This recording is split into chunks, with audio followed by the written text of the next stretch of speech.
इंधनाच्या टंचाईविषयीची पुढची बातमी आहे। बुलढाणा जिल्ह्यामध्ये इंधन टंचाईची दाहकता अजूनही संपत नाही आहे आणि यामध्ये जिल्हाधिकाऱ्यांनी आदेश काढले। कॅन किंवा कंटेनरमध्ये इंधन देण्यासाठी मज्जाव करण्यात आला। त्यामुळे मेहकर तालुक्यामधल्या डोणगाव इथल्या शेतकऱ्यांच्या शेतामध्ये मशागतीच्या दरम्यान ट्रॅक्टरमधलं डिझेल संपलं आणि ट्रॅक्टर बंद पडले आहेत। आता पुढे काय करायचं या विवंचनेमध्ये शेतकऱ्यानं चक्क बैलगाडीला बांधून बंद पडलेला ट्रॅक्टर हा पेट्रोल पंपापर्यंत खेचत आणलेला आहे।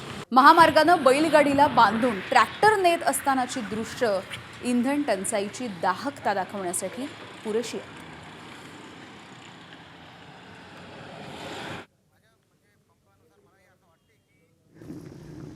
ट्रॅक्टर जर शेतात बंद पडलं तर त्याला इथं योस्तोर डिझेलसाठी मागणी करायला लोक की 10 लिटर तरी द्या, 10-15 लिटर तेव्हा पंपापर्यंत ट्रॅक्टर आला पाहिजे। तरी शासनानं 10-15 लिटरची तरी परवानगी द्यावी, 10-15 लिटर प्रत्येक कॅनीत द्यावा म्हणून। शेतकरी म्हणून जर पाहिलं तर खरोखर शेतकरी लोकांना पहिले तर अडचण आहेच डिझेलची, आणि त्याच्यात जे धंदेवाले लोक आहे ट्रॅक्टरवाले तेही त्यांचं दुरुपयोग घेतात। म्हणजे त्याला स्वतः मागणी करतात का तुम्ही डिझेल आणून द्या आणि आम्ही तुम्हाला काम करून देतो। सर काळा बाजार होत आहे, जास्त माल विकला गेलेला आहे आणि खूप लोकांनी जे खरोखर ज्याला गरज आहे त्यांना कमी केलं, पण ज्याला गरज नाही, जे धंदेवाले लोक आहे त्यांना जास्त स्टॉक केलं असं तरी आम्हाला वाटते।